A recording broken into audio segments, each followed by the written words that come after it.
চলে এলাম আজ আবার আরেকটা মিনি ব্লগ নিয়ে। দেখো সকাল সকাল ঠাকুরের জন্য ফুল তুলে আনলাম, কত ফুল ফুটেছে গাছে। আর দেখলাম সকালে মামা বানাচ্ছে স্প্রাউটস চিলা। তো চিলার সাথে আমার ব্রেকফাস্টে আজ অনেক কিছুই ছিল। আর এই দেখো সেই পিকার নাটস যেটা আমি ট্রেড ফেয়ার থেকে নিয়েছিলাম। তারপরে দেখলাম আমার ননদ বানিয়ে নিয়েছে ম্যাগি পাস্তা, আরও অনেকটা কোয়ান্টিটিতে বানিয়েছিল, তাই আমরা দুজনে মিলেই এটা শেষ করলাম। আজ আর লাঞ্চের পর না জেপ্টোতে বেশ কিছু আইসক্রিম অর্ডার করেছিলাম। আর এই স্যান্ডউইচ আইসক্রিমটা দেখো আমাদের ভীষণ ভালো লাগে, ভিতরে মিষ্টি আর বাইরে নোনতা। চাইলে কিন্তু তোমরা অর্ডার করে দেখতে পারো।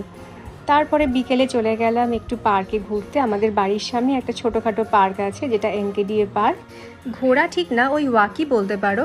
আর বাড়ির পাশে যেহেতু এটিএম আছে, তাই সেখানে একটু কাজ সেরে নিলাম। তারপরে আবার ফেরার পথে পার্ক দিয়েই এলাম, কারণ ওটা আমাদের শর্টকাটও, আর পার্ক দিয়ে আসতে ভালো লাগে, কারণ ছোটোখাটো হলেও বেশ সুন্দর গোছানো পার্কটা। তো আজ দিনটা শেষ করলাম এই ডিটক্স ওয়াটার বানিয়ে, যেটা পরের দিন সকালে খাওয়া হবে। তো ফ্রেন্ডস, আজকের এই ব্লগটা এই পর্যন্তই। Follow for more, by.